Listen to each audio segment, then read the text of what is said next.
Bakit kasi hindi mo na lang sabihin sa boyfriend mong tungkol sa trabaho mo? Tanong sa kanya ng kanyang kaibigan at katrabaho na si Tanya habang binubura niya ang kanyang makapal na makeup. Sasabihin ko naman sa kanya, pero hindi pa sa ngayon. Sagot naman ni Daniela. Kailan pa? Pag siya na mismo ang unang nakaalam. Tinapos niya ang pagpupuna sa suot na makeup. Basta, hindi pa sa ngayon. Hindi pa ako ready na sabihin sa kanyang totoo. Naghahanap ako ng magandang pagkakataon. Hay nako, kung ako ikaw, hindi ko na ililihim sa kanyang totoo. Mukha naman na mahal ka ng boyfriend mo.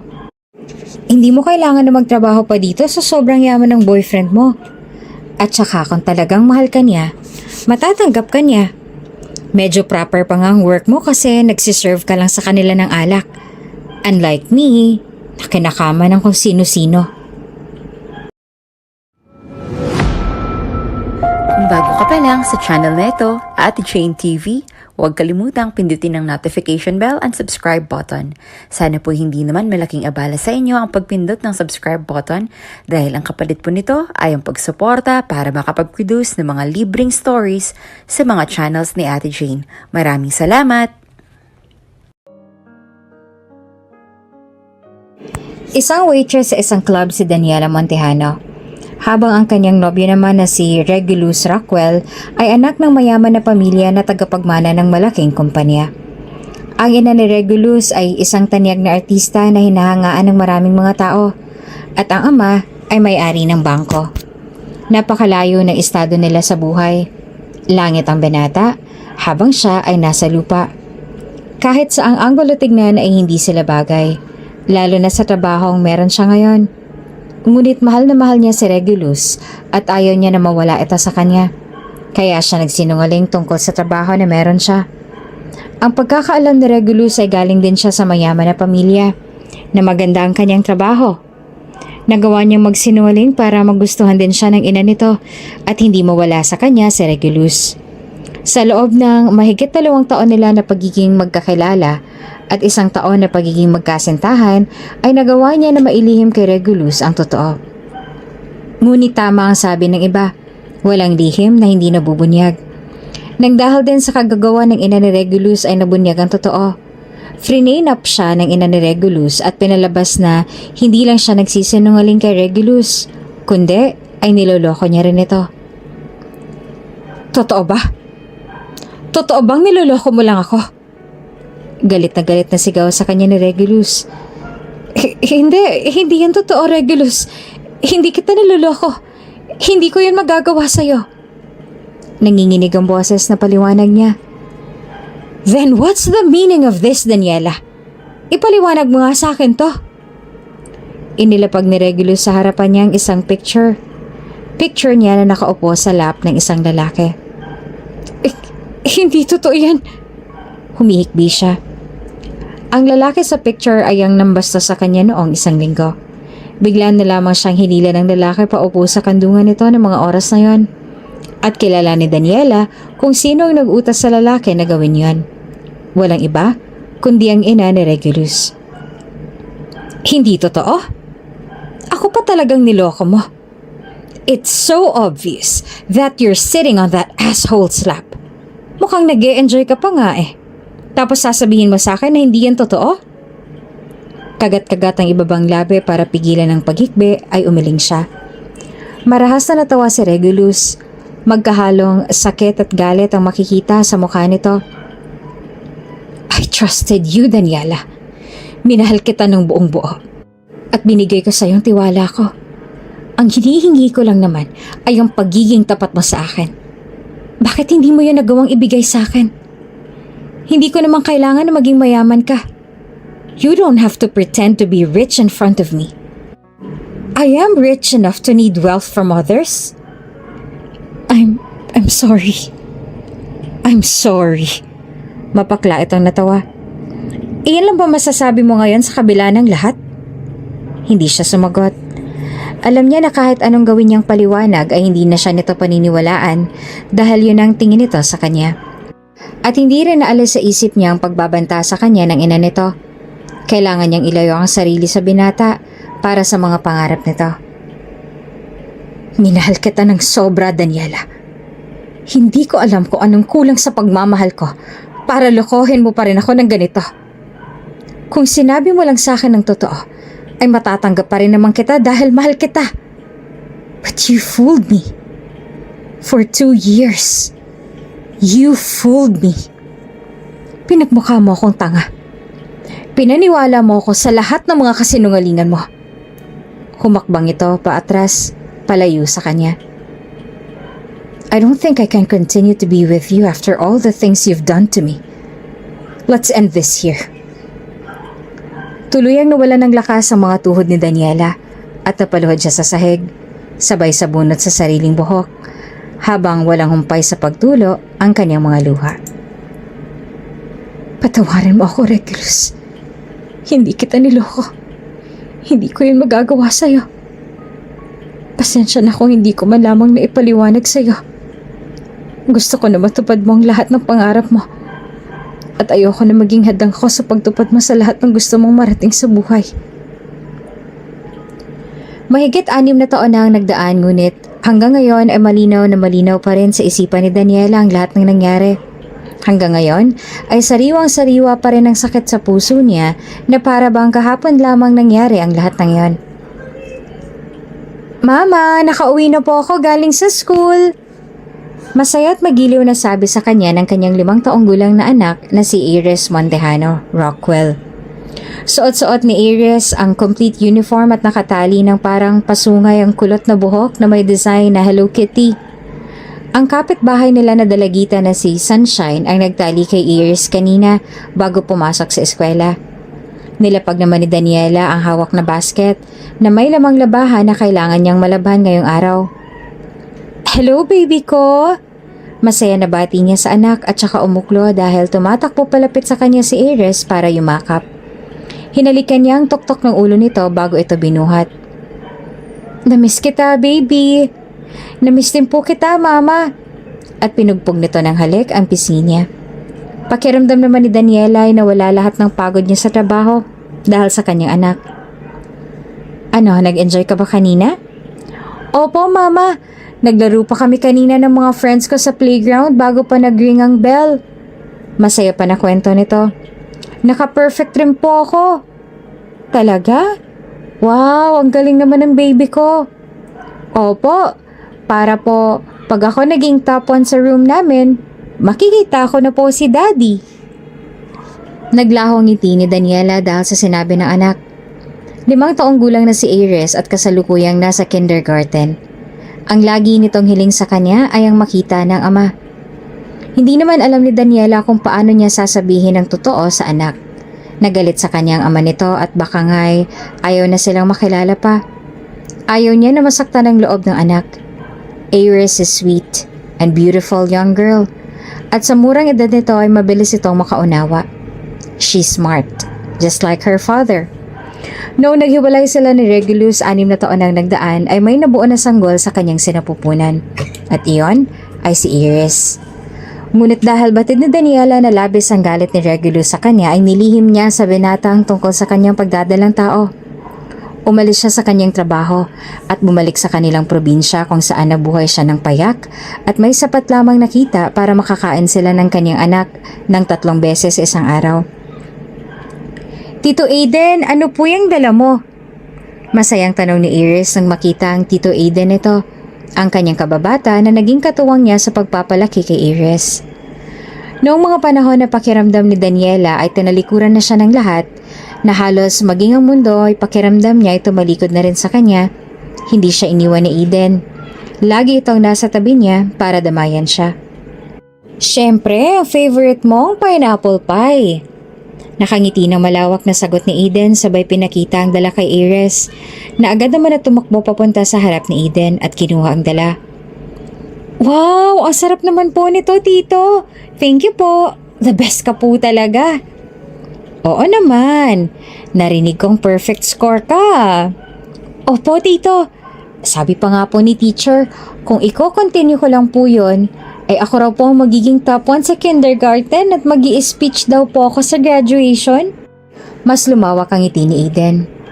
Wow, talaga? Ang galing-galing naman ng baby na yan. Manang-mana ka talaga kay tito. Oo naman po. Pero sabi po ni mama, mas mana raw po ako sa daddy ko. Kaya ako brainy. Pareho silang natigilan sa sinabi ni Iris. Nagtatanong ang mga mata na bumaling sa kanya si Aiden. Iniwas niya naman ang kanyang tingin at ngumiti sa kanyang anak. Nakangiti pa rin na tumingala sa kanya si Iris. Mama, di ba po mana ako kay daddy? Oo naman. Pareho kayong brainy. At ngumiti ulit siya sa anak. Pero syempre po may konti pa naman po akong minana kay tito. Hehe. Syempre naman, ako lang nag-iisang best tito mo. Kaya dapat may mamamana ka talaga sa akin. Sabi naman ni Aiden sabay haplo sa ulo ni Iris na sumang-ayon naman. Binuhat ni Aiden si Iris at isang beses pa siyang tiningnan bago sila naglakad papasok ng bahay para kainin ang dala. Naiwan siyang mag-isang nakatayo roon at nakatingin sa dalawa. Hindi manhid si Daniela. Mga bata pa lamang ay alam niyang may gusto na sa kanya si Aiden. Palagi ito nasa tabi niya at kahit kailan ay hindi siya nito hinusgahan. Noong umuwi siyang buntis, si Aiden lang ang tanging hindi humusga sa kanya. Minata siya ng lahat, ngunit si Aiden ay sobrang proud sa kanya dahil mas pinili niya na buhayin ang kanyang anak kahit walang ama. Hindi siya hinusgahan ni Aiden nung ipinagtapat niya dito na hindi sila magkakaayos ng ama ni Iris at galit ito sa kanya dahil sa nagawa niyang kasalanan. Hindi siya nito hinusgahan at minaliit. Sa halip ay dinamayan pa siya nito at ito ang tumayong ama para kay Iris. Sa kanyang pagbubuntis ay palagi itong nasa kanyang tabi para alagaan siya. Noong nanganak siya at tanging silang dalawa lang ni Iris sa buhay ay hindi ito umalis sa tabi niya. Mahalaga sa kanya si Aiden pero hindi niya masuklian ang pagmamahal nito sa kanya. Hanggang pagkakaibigan lang ang kaya niyang maibigay dito. Pinilit niya man ang sarili ngunit kahit anong gawin niya ay sadyang iisang tao lamang ang laman ng puso niya. Ang lalaking nagwasak sa kanya. Noong araw na yon ay marami silang pinagkwentuhang tatlo. Maingay at masaya si Iris habang kausap ang tito Aiden nito. Samantalang si Daniela naman ay tamang nakikipagsabayan lang sa kanila. Sa kaloob-looban niya ay nagigilty siya dahil hindi niya magawa na suklian ang pagmamahal ni Aiden. Saan ang galing tong pasamo? Nag-aalala na tanong ni Daniela na nung isang araw ay umuwi si Iris galing eskwela na merong mga pasa. Hindi ko po alam, Mama. Nabangga po siguro ako. Sagot naman ni Iris bago tinusok ang pasa nito sa braso. Pero hindi naman po ito masakit. Nagtagpo ang kilay niya. Ha? Paano hindi mo alam? Nitong nakaraang araw ay konti pa lang pasa mo. Ngayon ay may nadagdag na naman. May nang-aaway ba sa'yo sa school? Wala naman pong nang-aaway sa akin doon, Mama. Nice po silang lahat sa akin.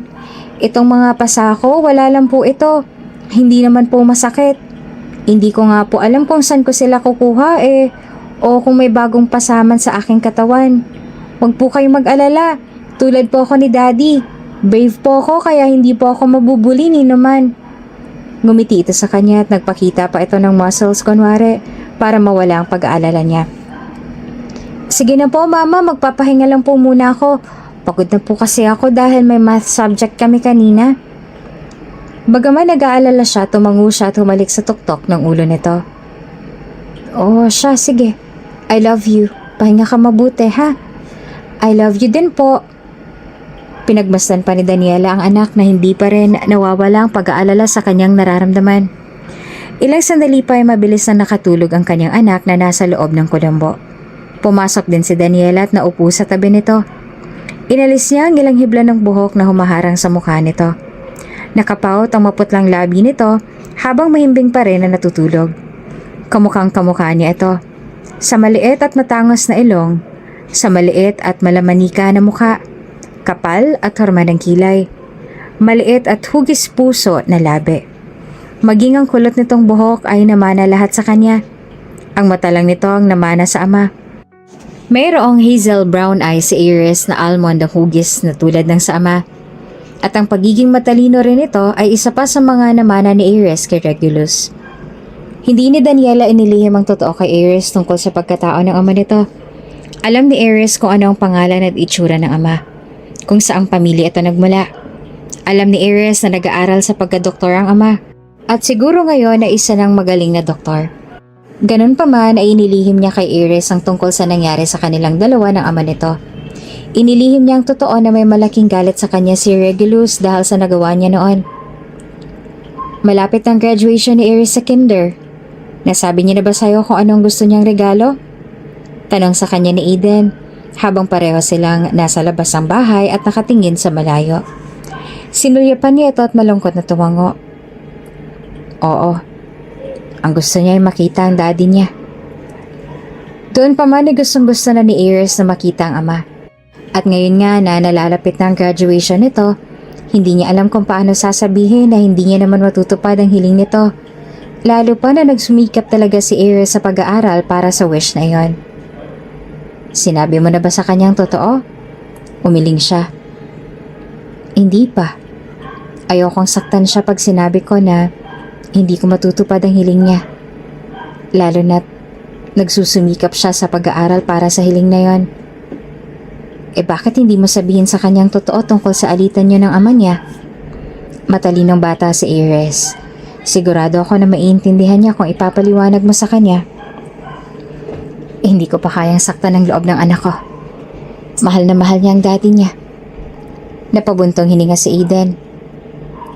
Kailangan mong sabihin sa kanyang totoo hanggat maaga. Pero maiintindihan ko kung hindi mo pa kaya. Take all the time you need. Hanggang sa kaya mo nang ipagtapat sa kanyang totoo. Alam ko na kahit gaano katagal ay maiintindihan ka pa rin ni Aries dahil mahal na mahal ka niya. Nandito lang ako para sa inyong dalawa. Nginitian niya ito. Maraming salamat, Aiden. Hanggang sa dumating na lang ang araw ng graduation ni Aries ay hindi niya pa rin masasabi sa kanyang anak na hindi niya maibibigay ang gusto nitong regalo. Kasalukuyang magkatabi silang nakaupo ni Eden habang pinapanood si Aries na umakyat sa stage para magbigay ng speech dahil itong nangunguna sa klase. Kahit kinder pa lang ay uso sa lugar nila ang ganito at sobrang proud naman ng nararamdaman ni Daniela. Maging si Eden na nasa kanyang tabi ay proud at malakas ang palakpak.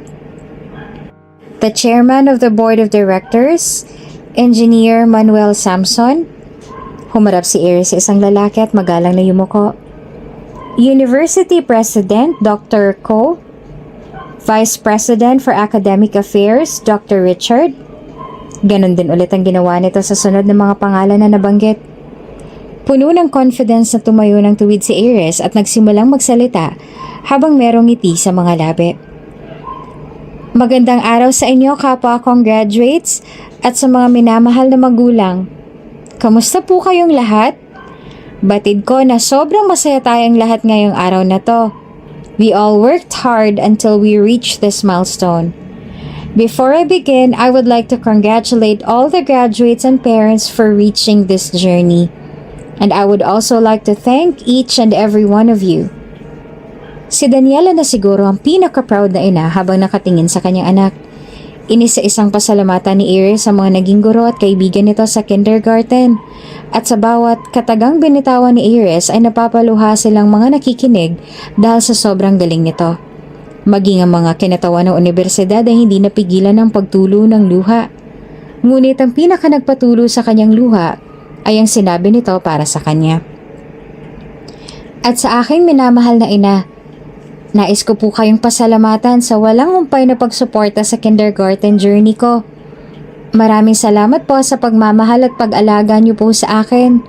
Sobrang mahal na mahal ko po kayo at wala po akong ibang hihilingin na maging ina kundi ikaw lang po. Alam ko po na hindi niyo matutupad ang kahilingan ko. Batid ko po na hindi ko po ulit makikita ang aking ama. Ganun pa man po, hindi po ako nagagalit o magtatampo sa inyo. Naiintindihan ko po kung bakit hindi ulit. Kaya wag po kayong malungkot, Mama. Hindi po ako sad. Masaya po ako ngayong araw, kaya sana po ay maging masaya rin po kayo. Nanlaki ang mga mata ng lahat at napasinghap nang bigla na lang humandusay si Aries sa stage. Habang nasa kalagitnaan ng pagbibigay ng speech, natataranta at puno ng pag-aalala na tumayo sila at umakyat sa stage. Labis-labis naman ang takot na nadarama ni Daniela lalo na noong may dugong lumabas sa ilong ni Iris. Sinugod nila ito sa ospital at habang nasa loob ng emergency room si Iris ay hindi siya mapakali. Nilulukob ang kanyang buong pagkatao ng takot at pangamba. Kung ano-anong mga pumapasok sa isip niya. Dok, ano pong nangyayari sa anak ko? Agad na tanong niya sa doktor nang lumabas ito mula sa emergency room. Sa ngayon ay maayos na po ang lagay ng anak ninyo.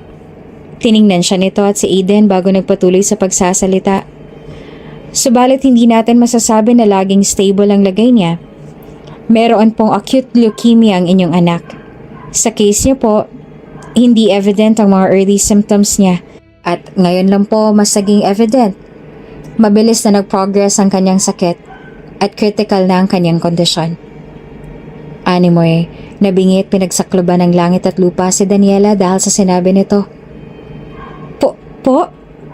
Ano pong kailangan namin gawin? Ang maipapayo ko sa inyo ay dalhin niyo siya sa mas malaking ospital sa syudad where she can receive a specialized treatment and support tailored to her needs. Alam niyo naman po ang hospital dito sa ating probinsya na hindi gaano advanced ang ating mga equipments. Kaya kung dito lamang po siya sa atin, ay malabo na maaagapan natin ang kanyang sakit. Tulad nga ng payo sa kanila ng doktor ay dinala nila sa Iris paluwas ng probinsya ng linggo ding yon para maagapan nila ang sakit nito at hindi na tuluyang lumala. Kasama niya si Aiden na lumuwas ng Maynila at sa malaking ospital nila ito dinala. Mama, nasa Manila na po tayo. Ibig sabihin po ba nun ay malapit na rin po sa atin si Daddy? Tanong ni Iris na ngayon ay nakahiga sa kama dito sa isang private room ng malaking ospital. Namumutla ito at may bonnet na suot. Nginitian niya ito. Oo anak, malapit lang siya sa atin. Dahil sa sinabi niyang yon ay gumuhit ang isang matamis na ngiti sa labi ni Iris. Alam ni Daniela na ang tangi lamang na makakapagpasaya dito ay ang kanyang ama. Kaya kahit hindi niya alam kung nasa bansa pa ba ngayon si Regulus ay sinabi niya iyon. Regulus? Kumalabog ng malakas ang kanyang dibdib nung makita niya si Regulus Ospital. Hindi siya sigurado kung ito ngayon o baka nagkakamali lamang siya kaya ang ginawa niya ay sinundan niya ito. Regulus? Sabay hawak niya sa kamay ng isang doktor na nagtataka naman at tumingin sa kanya. Bakit, miss? Agad niya rin binitawan ang kamay nito nang mapagtanto na ibang tao na ito. At namamalikmata lamang siya kanina. Wala. Pasensya na po. Akala ko po kasi ikaw ang kakilala ko. Paghingi niya ng paumanhin na nagtatakang tumango bago nagpatuloy sa paglalakad. Nasapo ni Daniela ang kanyang noo habang nakatingin sa likod ng lalaking doktor. Akala niya talaga si Regulus yung nakita niya kanina. Hindi siya maaaring magkamali dahil kahit 5 taon niya itong hindi nakita, ay tandang-tanda niya pa rin ang itsura nito. Ngunit tila ay pinaglalaroan lamang siya ng kanyang imahinasyon. Marahil ay masyado lamang siyang nag-overthink dahil batid niya na kung sakali mang nasa bansa pang binata ay malapit lang sila ni Iris dito.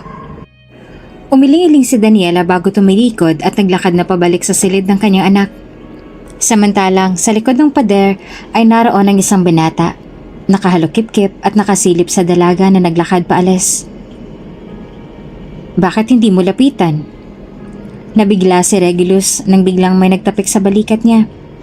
Nang tignan niya kung sino ito ay ang matalik niya itong kaibigan na isang surgeon, si Red Favillon.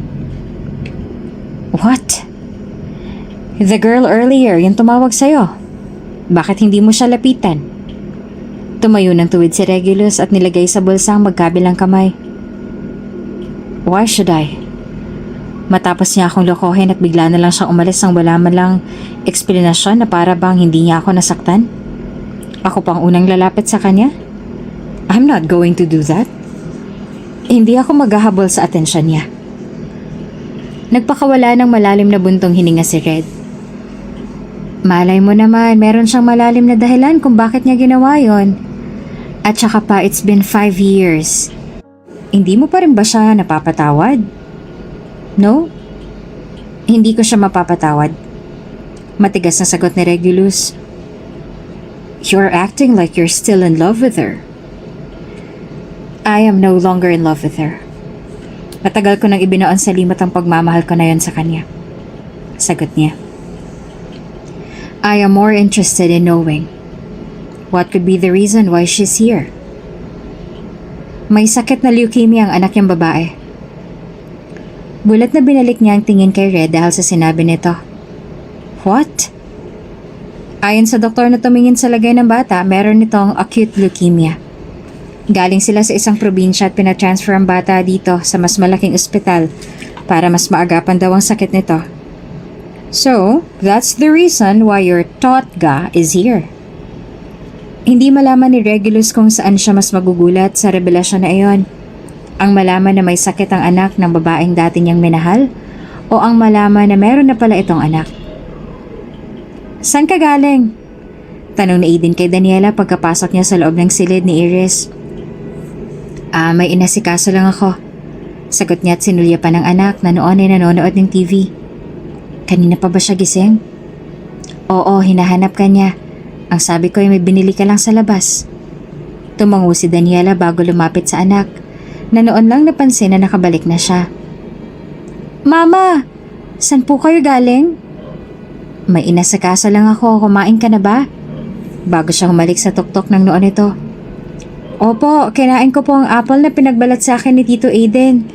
Sabi niya po kasi kung kakain ako ng marami, posible raw po na makita ako na si Daddy. Gulat na napatingin si Daniela kay Aiden dahil hindi siya makapaniwala na sinabi nito iyon kay Iris. Noon pa man ay ayaw na ni Aiden na binabanggit kay Iris ang tungkol sa anak. But now seems different. Pinagsawalang bahala niya lang iyon at naupo sa tabi ng anak na masayang nagkwento tungkol sa pinapanood nila. Nung gabing yon ay hindi maalis sa isip ni Daniela ang nakita niya kanina. Oo nga at alam niya na namamalikmata lamang siya, ngunit hindi niya pa rin maintindihan kung bakit ganito ang nararamdaman niya. Umaga pa lang ay maaga siyang nagising para bumili ng gustong breakfast ni Iris. Hindi kasi nito nagustuhan ng breakfast na galing ospital. Ang gusto raw nitong kainin ay pansit na may maraming gulay. Bibili lang ako saglit ha? Ang tito ni Aiden mo ay may pinuntahan pa. Opo mama, magpapakabait po ako dito. Ngumiti si Daniela at binuksan ang pinto. Ngunit natigilan nang makita ang lalaking nasa tapat ng pinto na akmang hahawak na sa doorknob. Nanlaki ang kanyang mga mata at halos hindi siya makagalaw sa kanyang kinatatayuan. Regulus? Poong akala ni Daniela ay nagkakamali lamang siya nung makita niya si Regulus na nakasuot ng lab coat kagabi. Ngunit ang makita ito ngayon ay nasa harap niya na ito. Isang kurap at nawalang emosyon sa mata nito. Good morning. I am Dr. Rockwell. I'm here to check on the patient. Malamig ang tono ng boses nito. Nakita naman ni Daniela kung paano kumawang ang tuwa sa mga mata ni Iris nang sandaling makita nito kung sino ang kasama niya. Ngunit ang saya sa mga mata nito ay unti-unting naglaho at napalitan ng magkahalong lungkot ang saya nang makita ang walang emosyon na mukha ni Regulus. Pinagmasdan ni Daniela na lumapit si Regulus sa tabi ng higaan ni Iris na nananatili na nakatitig sa ama. Nanunubig naman ang mga mata ni Daniela habang nakatingin sa kanila. Kamusta nang pakiramdam mo, little miss? Tanong ni Regulus kay Iris. Bahagyang ngumiti naman si Iris sa ama. Maayos naman po ako, Doc. Mabuti naman kung ganon. Titingnan ko lamang ang lagay ng dugo mo at kalagayan mo. Ayos lang ba yan sa'yo? Tumango si Iris. Opo, ayos lang po sa akin. Kailangan kitang kuhaan ng dugo. Sabihin mo sa akin kung nasasaktan ka, ha? Opo, Doctor. Sabihin mo sa akin kung nasasaktan ka, okay? Nakita ni Daniela kung paano napangiti si Regulus nang tumango muli si Iris. Walang pinagbago ang ngiti nito. Kung ano sa natatandaan niya noon, ang malalim nitong dimples. Ganon na ganon pa rin hanggang ngayon. Wow, you're a brave girl. Sabi ni Regulus nang makuna ng dugo si Iris at hindi ito umiyak. Opo, mana po kasi ako sa daddy ko. Nakangiti at nagyayabang ang tono ng boses ni Iris. Wow, your father must be a brave man. Sabay sulyap sa kanya ni Regulus. Ano nga ulit ang pangalan mo? May mumunting ngiti sa labi ni Regulus. Iris po. Iris. Pag-uulit pa ni Regulus at kumislap na naman ang mga mata ni Iris nang sandaling banggitin ng ama nito ang pangalan. Opo, sabi po ni Mama, Flower daw po ang ibig sabihin ng aking pangalan. Kasi hilig daw po ng aking ama na bigyan siya ng bulaklak noon. Gusto ni Daniela na pigilan ng anak sa pagkukwento dahil baka madulas ito at matawag na kuno si Regulus, pero hindi niya magawang makagalaw sa kanyang kinatatayuan.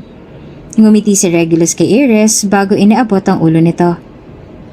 Magandang pangalan mo, tulad sa'yo. Salamat po. Kayo po pala, Doctor. Ano pong pangalan ninyo? Nagkukunwari si Iris na hindi nito alam ang pangalan ng sariling ama.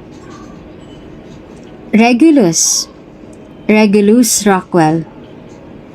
Ang ganda rin po ng pangalan ninyo, Doctor.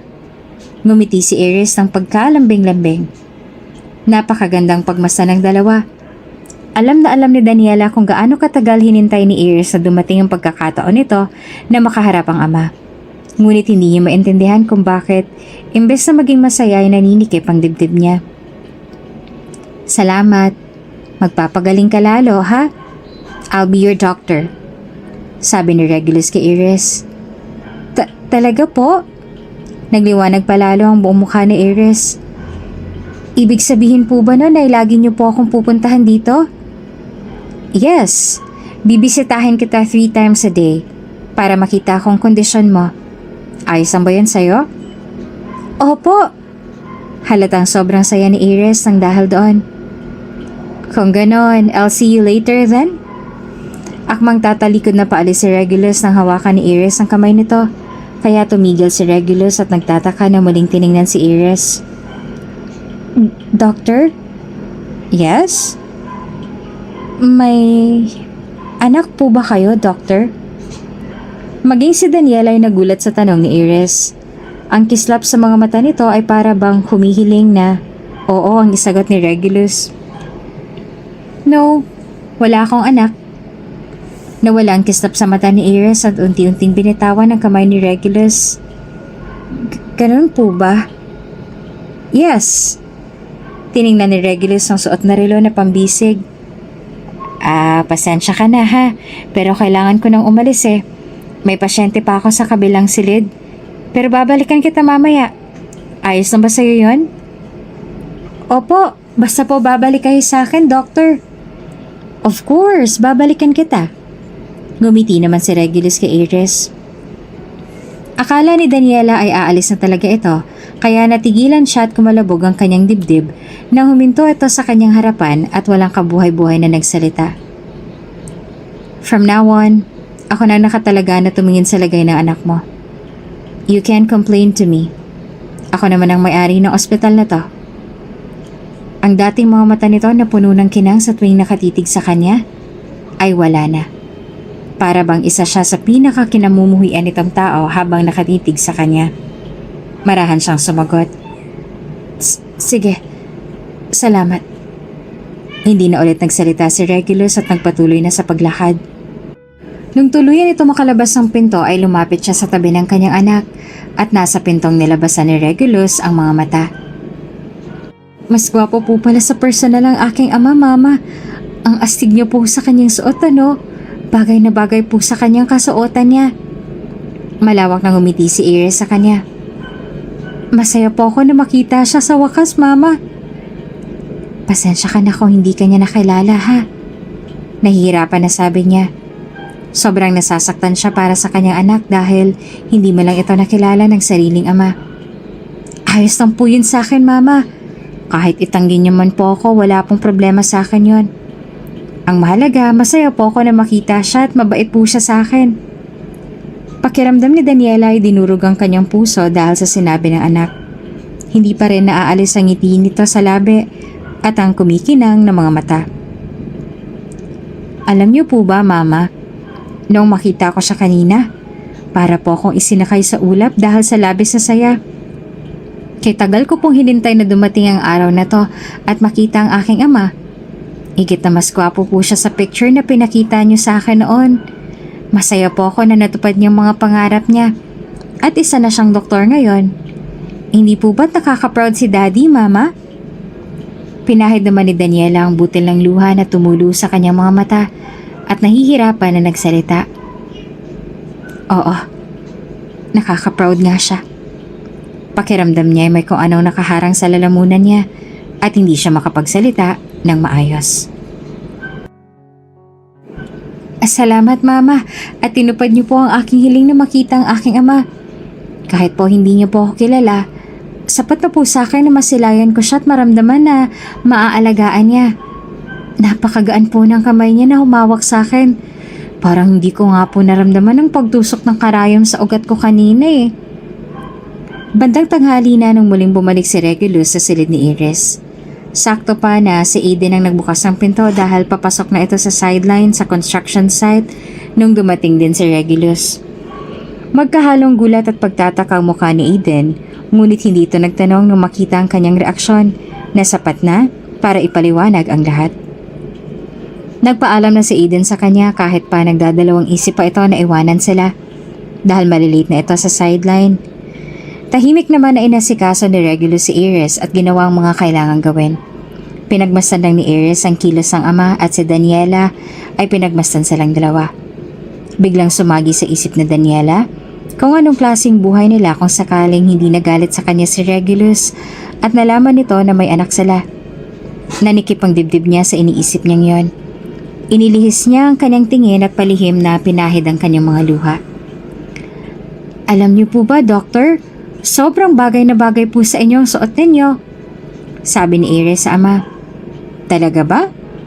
Tanong naman ni Regulus na may mumunting ngiti sa labi. Opo, mukha po kayong artista tulad ng mga nasa TV nung kapitbahay naming si Aling Leona. Artista po ba kayo, Doctor? Hindi. Pero ang aking ina, isa siyang artista noon. And yes, ang ina nito ay isang dating beauty queen at tanyag na artista. Talaga po? Bakit hindi po kayo nag-artista kung ganon? Hindi ko gustong maging isang artista. Mas gusto kong maging isang doktor sa mga tulad niyong bata. Paliwanag ni Regulus bago tsinek ang swero ni Iris. Mahilig po pala kayo sa mga bata, Doc? Yes. Kung ganon ay bakit hindi po kayo magkaroon ng sariling anak? Natigilan naman si Regulus sa tanong ni Iris. Sapat na sa akin na nag-aalaga at nagagamot ako sa mga bata. Hindi ko na kailangan na magkaroon ng sariling anak. Bumalata yung malungkot na ekspresyon sa mukha nito. Ayaw niyo po ba na magkaanak, Doc? Yes. Walang pagdadalawang isip na sagot ni Regulus at alam naman ni Daniela na labis na nasaktan dahil doon si Iris. Bakit po? Hindi po ba masaya magkaanak? Dumakwang si Regulus palapit kay Iris at inabot ang ulo nito. May mga bagay na hindi mo pa maiintindihan sa ngayon kahit sabihin ko. Pero pag nasa tamang gulang ka na, ay mauunawaan mo rin. Ngumuso si Iris sa tumango. Napangiti naman si Regulus at nagsimula ng damputin ng notes at ballpen na pinatong nito kanina sa kama ni Iris. Doc, matanong ko lang po. Ano yon? Mula bata pa po ba kayo ay pangarap niyo na maging isang doktor? Noong bata pa ako, ang pangarap ko ay maging isang abogado. Pero hindi iyon gusto ng aking ama. Ang gusto niya ay maging isa akong doktor. Sagot ni Regulus, bagay na ikinagulat naman ni Daniela dahil hindi niya alam ang tungkol doon. Noong sila pa ay walang nabanggit sa kanya si Regulus tungkol sa bagay na iyon. Pero kalaunan natutunan ko rin na mahalin ang pagiging isang doktor.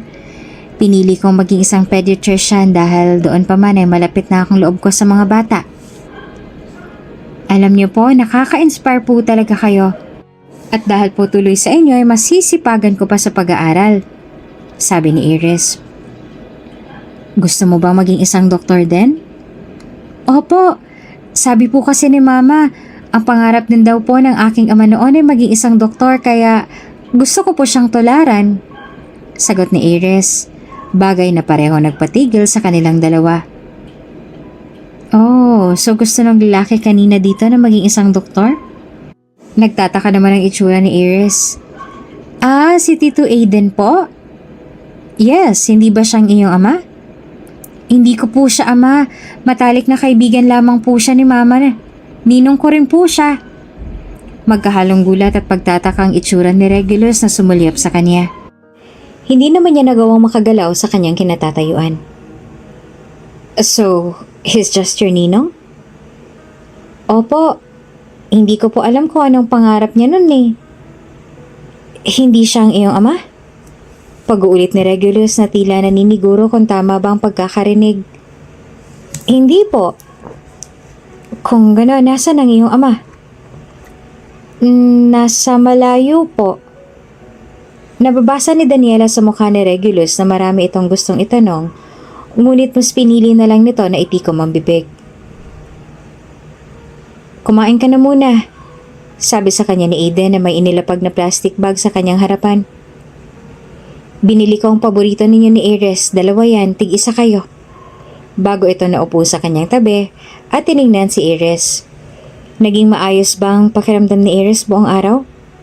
Tumingin siya sa mahimbing na natutulog na si Iris. Oo, masaya rin siya dahil nagtagal dito kanina si Regulus. Tulad ng pinangako ni Regulus ay hindi na nga ito pumalya sa pagbisita kay Iris. Bagaman nalilate ay dumarating pa rin ito para ito na mismo ang tumingin sa lagay ni Iris. Although sa loob ng ilang araw na yon ay tanging si Iris lang ang kinakausap nito. Ni Sulya pa hindi nito iginawad sa kanya. Pero ayos lang yon para kay Daniela. Ang mahalaga ay masaya si Iris. Isang magaling na doktor talaga ang kanyang ama, no? Sabi ni Eden. Madalas siyang pag-usapan ng mga nurses dito. Sabi niya, sabay binuksan ang plastic bag na dala ni Eden kung saan palabok ang dala at may apple sa paborito rin ni Iris. Salamat nga pala dito sa dala mo ha. Kumain ka na rin ba? Oo, nilibre ako kanina ni Engineer Anastasia. Sagot na to, tumitig pa sa mukha niya na para bang may hinahanap ito na reaksyon. Napatigil naman si Daniela sa pagsubo ng palabok at kinunutan nito ng noo. Gusto mo bang kumain ulit? Hati na lang tayo dito. Alok niya pa. Bahagya itong ngumiti at umiling. Busog pa ako, salamat. Tuluyan niyang sinubo ang palabok at napapangiti naman na pinagmasdan niya si Aiden. Pagod ka ba sa trabaho? Hindi naman, konti lang naman ang ginawa namin kanina dahil nagdagdag si engineer ng mga tauhan. Pero hindi naman nabawasan ang sasahuri namin. Talaga? Ang bait naman ng boss niyo. Oo nga eh. Bihira ka lang makatagpo ng boss na tulad niya. Sabi nito na sinang-ayunan niya. Tinuloy niya ang pagkain sa kanyang paborito at nabigla nang abutin ni Aiden ang gilid ng kanyang labi at may pinunas doon. Sakto naman na nasa ganoon silang posisyon noong bumukas ang pinto at pumasok sa loob si Regulus na natigilan sa pagkakita. Parehong gulat na tiningnan nila si Regulus na nakalukot ang noo. Natataranta na agad namang tumayo si Daniela. Regulus! Gulat niyang sambit. Isang kurap at nawala ang lahat ng emosyon na kanina lang ay naglalaro sa mga mata nito. Tumikim ito bago nagsalita. I'm here to give Iris her medicine. Hindi ko sinasadya na istorbohin kayo. Iiwan ko na lamang ito at kayo nang magpainom sa kanya. Tuloy-tuloy na sabi nito habang naglalakad papunta sa tabi ng higaan ni Iris. Inilapag ni Regulus ang gamot sa lamesa sa tabi ng higaan ni Iris. Pinagmasdan nila na abutin nito ang ilang hibla ng buhok sa mukha ni Iris at marahan nitong inalis. Sunod ay inayos nito ang pagkakakumot nito bago sila iniwan ng walang paalam. Nang gabing yon ay hinintay ni Iris na bumalik ang ama, ngunit hindi ito bumalik. Kaya naman ay malungkot si Iris nang muli itong natulog. Ma'am, bale ito po ang bill ninyo ngayong buwan. Inabot sa kanya ng babae ang isang sobre na tinanggap niya naman at agad binuksan. Nanlaki naman ang mga mata niya at nataop ang kanyang bibig na makita kung gaano kalaki ang kanilang babayaran. 30,000. Hindi niya alam kung saan sila kukuha ng ganito kalaking halaga. Ito na ba lahat ng kailangan naming bayaran? Tanong niya sa babae na nangingilid ang luha. Hindi pa po kabilang ang ibang facility riyan at nilagyan na rin po namin kayo ng discount. Hindi alam ni Daniela kung saan sila kukuha ng ipang babayad nila ng bill na iyon. Ang mga naging ipon niya noon ay nagamit na nila sa pagluwas nila sa Maynila. Kahit nga ang ipon ni Aiden ay nahiram niya na rin. Hindi naman alam ni Daniela kung ano ang dapat na gawin niya. Ngunit batid niya na kailangan niyang makagawa ng paraan dahil ang ospital lamang na ito ang tanging may mataas na kalidad na sigurado siyang makakatulong sa mabilis na paggaling ni Iris. Bukod pa ron, kahit na lumipat sila sa ibang ospital, ay kailangan pa rin nila ng babayaran ng bill na iyon. Desperado na si Daniela na maipagamot ang kanyang anak. Ayaw niyang makita ito na nahihirapan, kaya ginawa niyang kung ano sa tingin niya na tanging paraan para sa pagpapagamot kay Iris. Lumapit siya sa isang taong may malaking galit sa kanya, ngunit siyang dapat nakatuwang niya sa problema na ito. Mayaman si Regulus. Batid niya na barya lamang para sa binatang halaga ng kailangan nilang bayaran. Parang awa mo na, Regulus. Hindi ko alam kung saan ako kukuha ng pera para ipagamot sa anak ko. Hindi ko makakaya kung mawawala siya sa akin. Umiiyak na sabi nito. Oo, desperado siya. At wala siyang pakialam. Lahat ay gagawin niya para sa kanilang anak. Kung kailangan niya na lumuhod sa harapan nito at sambahin ito ay gagawin niya. Gumaling lamang ang kanyang anak. Sa halip na maaway, gumuhit pangiti sa labi nito. You can't pay? Bakit hindi mo ulit ibenta ang sarili mo para makabayad ka? Hindi ba't dyan ka naman magaling? Alam kong galit ka sa akin dahil sa nangyari noon. At kahit ipalipanag ko pa, ay hindi mo ako paniniwalaan. Hindi ko hinihiling na mapatawad mo ako. Batid ko na ang kasalanang nagawa ko sa iyo ay walang kapatawaran. Pero parang awa mo na tulungan mo kami ng anak ko. Walang humpay sa pag-agos ang kanyang luha. Baliwala na sa kanyang mga masasakit na salita na binitawan nito. Kung tutulungan ko siya, anong mapapala ko? Ibibenta mo ba ang sarili mo sa akin? Nabigla siya sa sinabi nito. Ha? You can't. Puno ng sarkasmo ang tono ng boses nito. Bakit sa iba noon ay ang bilis mong ibenta ang sarili mo? Pero sa akin, nag-aalangan ka pa. Hindi pa ba sapat ang pera ko para sa'yo? Sa bawat katagang binibitawan nito ay parang sinasaksak ng libo-libong karayom ang puso niya. Regulus. Hindi hamak na mas mayaman naman ako sa mga naging kliyente mo noon, hindi ba? Hindi siya sumagot at yumuko na lamang habang walang humpay pa rin sa pagtulo ang kanyang mga luha. Alam ni Daniela na kahit sabihin niyang totoo na ito lamang ang tanging nakaangkin sa kanya, ay hindi siya nito paniniwalaan dahil nabilog na ito ng galit. Ang mabuti pa umalis ka na. Wala akong panahon sa drama mo ngayon. Malamig nito ang sinabi. Kahit anong ginawang pagmamakaawa ni Daniela ay talagang hindi siya nito pinakinggan. Kaya bagsak ang balikat at tuloy-tuloy sa walang humpay na pagtulo ang kanyang mga luha. Napasandal siya sa pader at doon ay napaupo. Wala pa rin tigil ang mga luha niya. Hindi niya na talaga alam kung anong magagawa niya. Nahihiya na siya kay Aiden dahil sobra-sobra na siya nitong naaabala. Talagang nagtrabaho pa ito para sa kanila. Mama, may problema po ba? Kahit malungkot ay nagawa ni Daniela ng ngumiti sa kanyang anak para hindi ito mag-alala sa kanya. Wala naman anak, sagot niya. Gusto mo bang kumain ng apple? May biniling Tito Aiden mo para sa'yo. Nagbalat siya ng isang mansanas at ramdam na ramdam niya ang mga mata ni Iris na nasa kanya. Pinapanood ang kilos niya.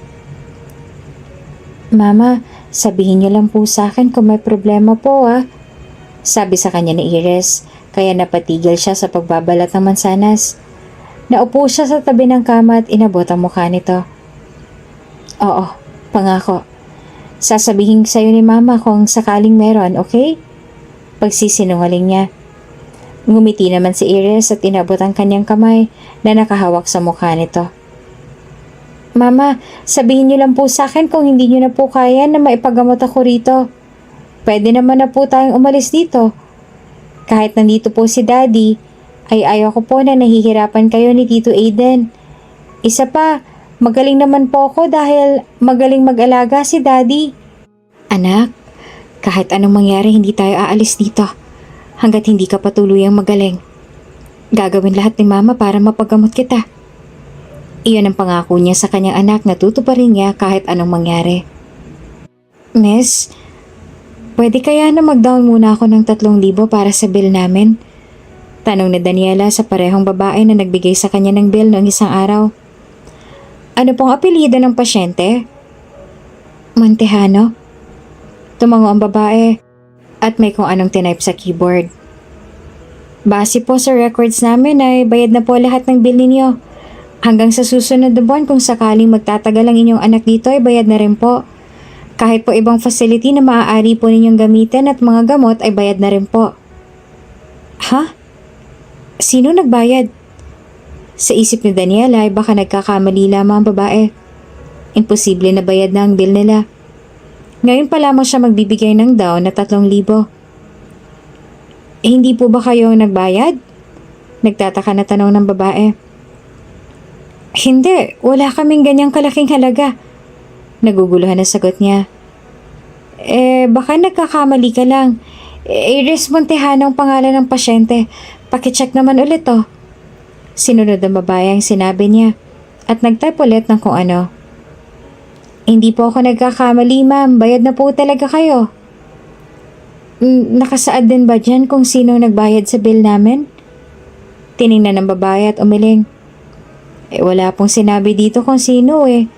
Pero ang mahalaga po ay wala na kayong iisipin na bayarin. At ngumiti ito sa kanya. Marahan naman siyang tumango. Maraming salamat. Walang anuman po.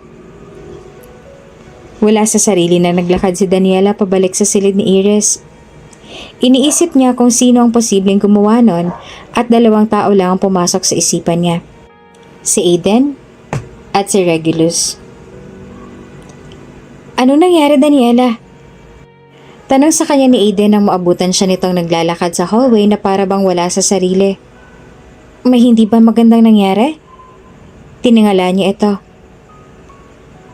Aiden, magtapat ka nga sa akin. Ikaw bang nagbayad ng bill namin? Nagtagpo ang kilay nito. Ha? Hindi. Ngayon pa nga lamang ako bumali sa boss ko para lang pagdagdag sa pangbayad natin. Bumagsak ang balikat niya. Kung ganoon ay isang tao na lang posibleng gumawa nun. Walang iba, kundi si Regulus. Ngunit bakit naman iyon gagawin ng binata gayong mariin siya nitong tinanggihan noong magmakaawa siya sa harapan nito? Gusto ni Daniela na maging masaya dahil wala na siyang iisipin na bayarin. But at the same time, ay napapaisip din siya kung anong maaaring dahilan ni Regulus at ginawa nito iyon. Regulus, pwede ba tayong mag-usap? Pagpigil niya sa binata nang nilagpasan lamang sila nito. Hindi lumilingon na sumagot si Regulus. I'm busy. At akmang tutuloy na ito sa paglakad nang muli siyang nagsalita. Alam kong hindi ka busy. Tinanong ko sa assistant mo at sinabi niyang break time mo ngayon. Hinarap siya nito at malamig na tumitig sa mga mata niya. Then what do you want to say? Bakit inaabala mo ko? Pasensya na kung naaabala kita. Gusto ko na magpasalamat sa ginawa mo. Napakunot ang noon ito. Anong ginawa ko? Sa pagbayad sa bill namin dito. Kung hindi mo yung ginawa, hindi namin alam kung saan kami kukuha ng pambayad. Hindi akong may gawa nun. Tanggin nito. Ano? Pero wala namang ibang gagawa nun kundi ikaw lang. Who knows? Maaaring isa sa mga naging customer mo noon ang nagbayad. Sagot nito kaya agad na hinawakan ni Aiden ang kwelyo ng suot ni Regulus dahil sa galit. Aba, bastos ka! Galit na galit ang boses ni Aiden. Hayaan mo na, Aiden. Pagpigil niya pa dito sabay hinawakan niya ito sa balikat. Bumali ang tingin doon si Regulus at bahagyang napangisi. Let go of me. Marasang sabi ni Regulus bago nito tinulak palayo si Aiden. The next time you do that, sisiguraduhin ko na hindi ka na ulit makakapasok dito. Mariin na pagbabantaan nito habang inaayos ang nalukot na damit. Bakit mo naman ginawa yun, Aiden? Sabi niya kay Aiden nung makaalis na si Regulus. Hindi mo na dapat ginawa yun, napaaway ka pa tuloy. Bakit hinahayaan mo na ganun ka lang ng lalaking yan? Galit pa rin ang ekspresyon sa mukha nito. May karapatan naman siyang magalit dahil iyon ang inakala niyang dahilan kung bakit ko siya iniwan. Isa pa, siya lang maaaring makatulong sa amin ng anak ko. Nagtagis ang bagang ni Aiden. Gagawa ako ng paraan para hindi mo na ulit kailangan na magmakaawa sa lalaking yan. Para hindi ka na niya ulit insultuhin ng ganong-ganon na lang. Hindi na kailangan, Aiden. Sapat na nandito ka para damayin kami ng anak ko. Hindi mo na kailangang isipin ng tungkol sa mga bayarin namin. Ako nang bahala doon. Nangako ako sa inyo noon na hindi ko kayo pababayaan ng anak mo. Kahit nandito na ang ama ni Iris, ay hindi ko pa rin kayo pababayaan. Seryoso na sabi ni Aiden. Mas lalong hindi ko kayo pababayaan sa ugali na meron ng lalaking yun. Gusto man ni Daniela na pigilan pa ito, ngunit alam niya na hindi niya na rin mapipigilan si Aiden. Noon pa yun ang ugali ni Aiden. He would always do everything for her and for her daughter. Doktor, kumain na po ba kayo? Ang malambing na tanong ni Iris sa ama na may sinusulat sa record book. Yes, ikaw, kumain ka na ba? At sandali na nag-angat ito ng tingin kay Iris.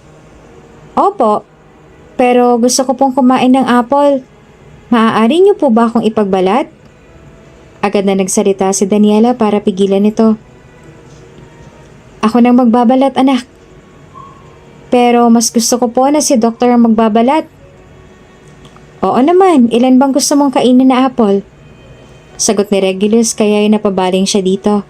Nakangiti ito ngayon kay Iris. Pinakita ni Iris ang dalawang daliri. Dalawa po. Kaya mo bang ubusin yon? Opo. Ngumiti si Regulus bago nagsimulang magbalat ng apple. Si Aiden na noon ay nakaupo sa couch ay madilim ang mukha at nang makitang ekspresyon sa mukha ni Daniela habang nakatingin sa mag-ama nito ay napabuntong hininga na lamang. Ikaw Dan, hindi ka ba kakain muna? Tanong ni Aiden kay Daniela at dahil doon ay hindi lamang si Daniela ang napalingon dito. Mamaya na lang siguro, sagot ni Daniela at bahagyang ngumiti. Kanina ka pa hindi kumakain na malilipasan ka na ng gutom. Baka ikaw naman ang magkasakit. Ipagbabalat na lang kita ng orange. Palihim na nagtagis ang bagang na tinuloy ni Regulus ang pagbabalat ng mansanas para kay Iris. Sinusubukan niya na huwag pansinin ng dalawa. Ang pagiging maalaga ni Aiden kay Daniela, ngunit hindi niya magawa na baliwalain lamang silang dalawa. Kahit anong gawin na pag-ignore ni Regulus, ay bukas na bukas ang tenga niya para pakinggan ang dalawa. Hindi alam ni Daniela sa kung paanong paraan niya mapapasalamatan si Regulus sa tulong nito sa kanila at sa pag-aalaga sa kanilang anak. Kahit galit ito sa kanya at para bang siya ng pinakamaruming babae sa paningin nito, ay mabait pa rin ang pakikitungo nito kay Iris. Kahit pa hindi nito alam na anak nila ang bata. Sigurado siya na kay Regulus nang galing ang tulong na nakatanggap nila. Hindi siya maaaring magkamali. Kung hindi si Aiden ay ito lang maaaring makagawa noon. Ngunit kahit na ganoon ay sadyang napakalamig ng pakikitungo sa kanya ni Regulus. Kung tingnan siya nito ay para bang siya ng pinakamaraming babae sa mundo na para bang anumang gawin niya ay kinamumuhian ito. The way he gazes at her, it's as though she's the most repulsive person on the planet. And the pain it inflicts on her heart is unbearable. At alam din ni Daniela na hindi libre ang tulong nito. Lahat ng binigay nito sa kanila ay may kabayaran. Wala siyang kahit na ano na mai-offer niya, kundi ang kanyang katawan. Iyon lang naman ang meron siya. At iyon din ang tingin sa kanya ni Regulus, na ang kanyang katawan ang pambayad niya sa lahat. Hindi niya man gusto ang tingin sa kanya ni Regulus ay iyon na lamang ang tanging meron siya. Kung maaari kahit malaking pasasalamat niya sa binata, ay ayaw niya na magkautang na loob dito. Daniela, ano bang ginagawa mo? Galit ng tono ng boses na sigaw ni Regulus at agad na tumayo nung magsimula siyang buksan ang butones ng suot niya na damit. Hindi ba ito naman ang gusto mo? What? Ang katawan ko. You want my body kaya mo kami tinutulungan ng anak ko, di ba? Kaya binibigay ko ulit sa'yo ang katawan ko. Bilang kabayaran sa naging tulong mo sa amin. Tuluyan niyang hinubad ang suot niya na damit. Kasabay nun ay ang pagtulo ng mainit niyang luha. Malalaki ang hakbang na nilapitan siya ni Regulus at mariing hinawakan ng kamay niya. Daniela, stop this! Nagagalit na sabi nito. Bakit? Tiningnan niya ito sa mga mata. Puno ng galit ang mga mata nito na nakatitig sa kanya. Hindi ba ito naman ang gusto mo? Ang katawan ko. Nagtagis pang mga bagang nito. Yes, pero hindi sa ganitong paraan. So anong paraan pa bang gusto mo? Ibinibigay ko na sa iyo ang sarili ko bilang kabayaran sa lahat ng naging tulong mo sa amin ng anak ko. Wala akong ibang mababayad sa iyo kundi ang sarili ko. Isa pa, hindi ba't ganito naman ang tingin mo sa akin simula pa lang? Hinawakan niya ang kamay nito at idinikit iyon sa dibdib niya. Now you can have me. Take me as you want. Sayong-sayo ang katawan ko. Gawin mo ang lahat ng gusto mong gawin sa akin. Pumiyok pa ang boses niya. Kapalit nito ay naging tulong mo sa amin ni Iris. Sa halip na magalit ay hinawakan nito ang kamay niya, ay hinila siya nito pabagsak sa dibdib nito. Pinulupot nito ang braso sa kanyang katawan. I'm sorry. I'm sorry if I hurt you with my words. Nadala lamang ako ng galit ko. I know I should have not let my anger control me. Patawarin mo ako. Mas lalong dumami ang luha niya dahil sa sinabi nito. Hindi niya inaasahan na marinig ang mga katagang yun mula sa binata. Ngunit, bakit kahit napakadami ng masasakit na salita na sinabi nito noon sa kanya, ay tila naglaho iyon at nawala ng saysay sa kanya nang sandaling sabihin iyon ni Regulus sa kanya. Bakit isang sorry lang nito? Lahat ng sakit at galit niya ay napalitan ng saya. At pagmamahal na noon niya pa tinanggi. Na noon niya pa pinapaniwala ang kanyang sarili na hindi niya ito mahal. I'm sorry. Napakababa ng tono ng boses nito. Instead of making her feel better, the sound of his voice only made her cry even more. Lumayo siya sa dibdib nito, tumingala sa mga mata nito. Hinubad naman ni Regulus ang suot na coat at pinatong ito sa balikat niya para takpan ang katawan niya. Sunod ay kinulong nito ang kanyang pisngi sa mainit nitong palad. Noong araw na yon ay paulit-ulit na humingi ng tawad sa kanya si Regulus. Hindi niya ito sinagot dahil para kay Daniela ay hindi niya deserve ang paghingi ng tawad nito dahil nagawa niya nga itong iwan noon. Hindi niya pa sinasabi dito ang tungkol sa kanilang anak. Gusto niya nang ipagtapat kay Regulus ang totoo tungkol kay Iris, ngunit natatakot siya sa kung ano magiging reaksyon nito. Paano na lamang kung magalit pa ito lalo sa kanya? Ayaw niyang masaktan pa ang damdamin ni Iris dahil sobrang napapalapit na ang loob nito sa ama. Mama, hindi niyo po kailangan sabihin kay Daddy yung tungkol sa akin. Nagulat si Daniela dahil sa sinabi ng kanyang anak. At napatigil pa siya sa pagtutupi ng mga damit nito. Bakit mo naman biglang nasabi yan, anak? Naisip ko lang po kasi na baka nahihirapan na kayo na itago ang totoo kay Daddy tungkol sa akin. At alam ko rin po na nangangamba kayo sa kung ano man ang magiging reaksyon niya pag nalaman niya na anak niya po ako. Ayoko po na mahirapan kayo, Mama. At ayoko rin po na mapalayo siya sa akin. Ayaw mo ba na makilala ka ng Daddy mo? Kung ang ibig sabihin po no na yung ikakalungkot nyo at ikakalayo naman niya sa akin, hindi niya na po ako kailangan na makilala. Sapat na po sa akin na nasa malapit siya kahit hindi niya ako kilala. Naupo naman ang maayos si Iris. Alam niyo po, Mama, nung unang beses ko po siya nakita, sobrang saya ko dahil akala ko ay nakilala niya ako. Pero kalauna napagtanto ko na hindi niya alam ang tungkol sa akin. At batid ko rin po na may malalim kayo na dahilan kung bakit niyo po ginawa iyon. Nung una po ay gusto ko na makasama ang aking ama. na gusto ko na ituring niya rin akong anak. Gusto ko po na mahalin niya rin ako. Pero ngayon, sapat na po sa akin na nakilala ko siya. Na kahit hindi niya po alam ang tungkol sa akin, ay naging mabait at maalaga po siya sa akin. Hindi na po ako naghahangad ng masigit pa roon. Kontento na po ako na kasama kita at si Tito Aiden. Naluluha na niyakap ni Daniela ang anak. Hindi niya alam kung ano ang mga mabuting ginawa niya noon para maging ganito siya kaswerte sa kanyang anak. Ngunit laking pasasalamat niya na binigay sa kanya si Iris. Marami siyang mga mali na nagawa noon. Marami siyang mga pagkukulang. Nasaktan niya si Regulus. Daniela admit that she's not kind. Her life was miserable. Ngunit mula nang dumating si Iris sa buhay niya, ay nabigyan ulit ng saysay ang buhay niya. Maraming salamat, anak. Inabot niya ang mukha nito. Maraming salamat. Tatandaan mo na mahal ka ni Mama. Akala ni Daniela ay masaya na ang lahat. Akala nila ay unti-unti na magiging maayos ang lahat. Ngunit nagkamali sila dahil isang gabi ay bigla na lamang naging kritikal ang lagay ni Iris. May lumabas na dugo sa ilong nito at nangihina ang buong katawan nito. Hindi naman mapakali si Daniela habang pabalik-balik ang lakad sa tapat ng pinto ng silid ni Iris kung nasaan ang mga doktor. Sinusubukan na iligtas ang buhay ni Iris. Kanina pa siyang kakadasal na sana'y magawang mailigtas ni Regulus ang buhay ng kanilang anak. Ngunit habang lumilipas ang oras, mas lalo lamang na nadadagdagan ng kaba, takot na nararamdaman niya. Hindi niya makakaya kung mawawala sa kanyang nag-iisang anak. Magiging maayos din siya, Daniela.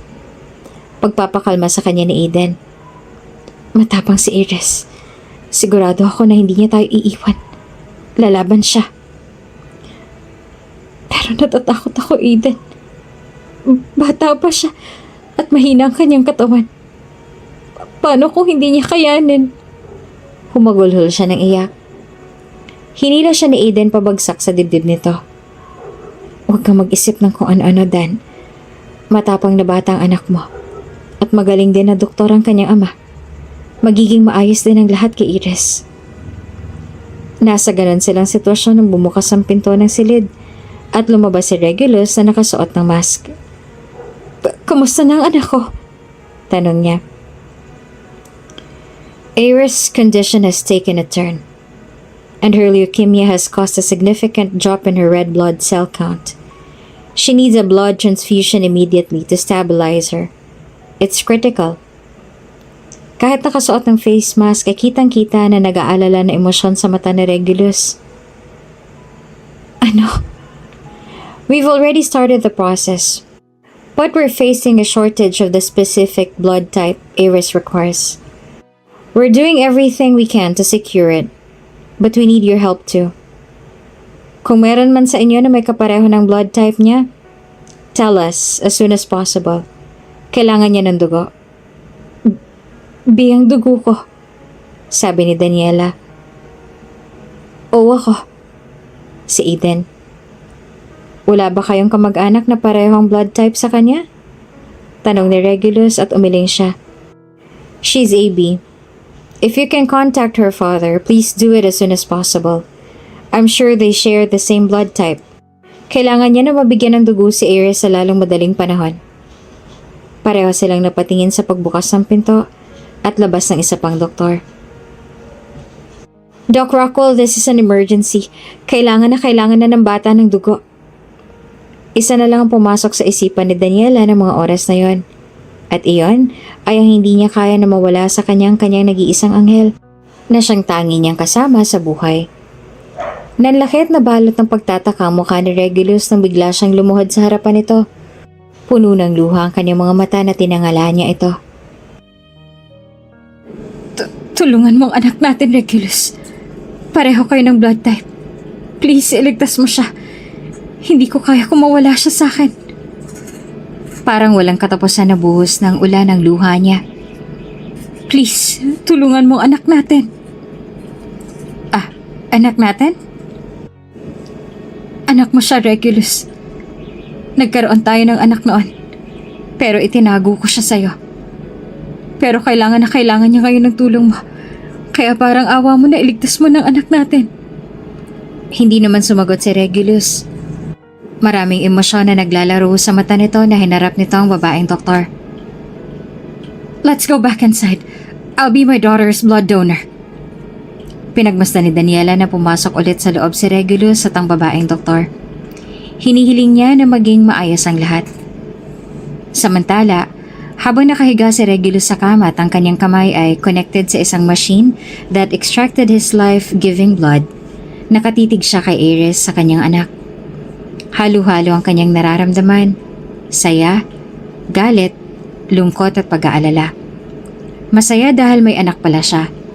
Galit dahil inilihim sa kanya ni Daniela ang tungkol kay Iris at dahil na rin sa hindi niya agad nakilala ang sariling anak. Lungkot dahil hindi niya man lang ito nagawa na alagaan noon. At sa lahat ng nararamdaman niyang yon, mas nangingibabaw ang takot. Takot na baka'y mawala ito sa kanya. Takot na baka'y hindi niya ito makasama at maalagaan. Na baka'y hindi niya man lang maiparamdam sa anak ang pagmamahal. Tinitigan ni Regulus ang kanyang anak habang tuloy-tuloy ang pagbibigay niya ng dugo dito. Nakapikit ang mga mata nito at namumutla ang buong katawan. May mga tubes at wires na nakakonekta sa maliit lang nitong katawan. Namumuo ang luha sa kanyang mata lalo na nang sandaling makita niya ang butil ng luha na tumulo mula sa mga mata nito. Taimtim na nagdasal si Regulus sa kanyang isipan habang abalang mga doktor sa pagliligtas sa buhay ng kanyang anak. Lord, alam ko po na hindi ako naging isang mabuting tao. I made a lot of mistakes in the past. I may have hurt a lot of people but please, iligtas niyo po ang anak ko. Tulungan niyo po siya. Hayaan niyo po ako na makasama siya ng mas matagal at maiparamdam ko man lang sa kanyang pagmamahal ko. I beseech you, let her stay with us. Please, help my daughter. At tunay nga na nakikinig ang Diyos. Tunay nga na sa oras ng pangangailangan ay ito lang ang dapat nalapitan. Dahil nadinig ang dalangin niya, ligtas si Iris. Before, Regulus hated the idea of believing in God. Ilang beses siyang nabigo. Ilang beses siyang nasaktan at kahit anong gawing dasal at pagmamakaawa niya noon ay hindi siya pinapakinggan. Lumaki si Regulus na uhaw sa pagmamahal ng kanyang mga magulang. His parents hated him because he was a mistake. Anak siya ng kanyang ina sa una nitong naging kasintahan bago nito nakilala si Zacharias Rockwell. Kinamuhian ng kanyang ina ang tunay niyang ama. Although his stepfather loved him like his own, he died early. At ang kanyang tunay na ama ay itinakwil siya at hindi siya kinilala na anak. Even his own mother hated him. Walang araw na hindi pinaramdam sa kanya na hindi siya nito minahal. That she regret having him. He did everything he could para mahalin din siya nito, tulad ng pagmamahal nito sa kanyang mga kapatid.